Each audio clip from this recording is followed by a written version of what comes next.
Orang kaya itu cara pikirnya beda. Kalau dia mau pinjam duit ke bank, itu tujuannya buat berhemat.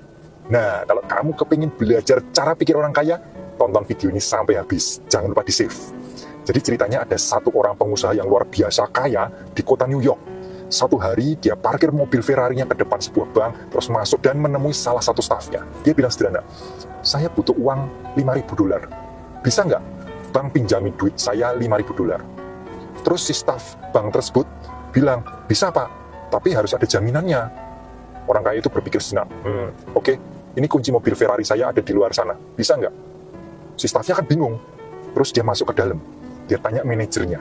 Manajernya bilang, gak apa-apa, kan mobil Ferrari-nya lah harganya jauh lebih mahal, paling nggak $500.000. Terus si stafnya keluar, bisa pak. Akhirnya setelah menandatangani kontrak, diberikanlah $5.000 dengan jaminan Ferrari seharga $500.000. Keluar dari bank tersebut, manajer dan staf tadi tertawa. Ini orang kaya bodoh ya, masa jaminan $500.000 kok buat minjem $5.000.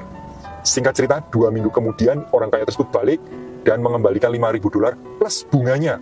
Otomatis dong, bunganya $19.40. Terus manajernya keluar, terima kasih pak atas kerjasamanya. Boleh tahu nggak, kok bapak punya Ferrari, kok minjem uang $5.000? Orang kaya itu tersenyum. Dia bilang begini, di mana kota New York yang lahan parkirnya luar biasa mahal, bisa parkir selama 2 minggu cuman bayar $19. Sementara di jalan sana, per jamnya sudah $10. Kamu nangkep nggak esensi dari cerita ini? Kadang-kadang orang biasa berpikir, kok aneh ya orang kaya, punya jaminan $500.000 kok malah minjem $5.000. Ternyata tujuannya beda.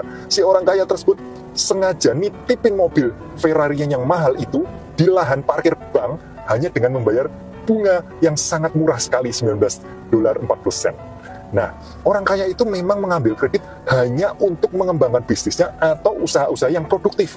Beda dengan orang-orang yang, mohon maaf, kadang-kadang kredit itu hanya untuk mengejar gaya-gayaan.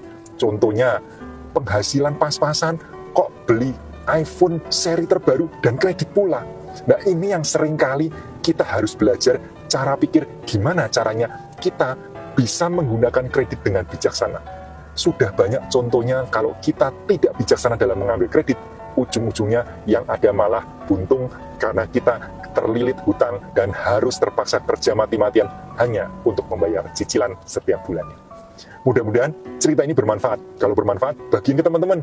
Jangan lupa like, follow, dan juga save.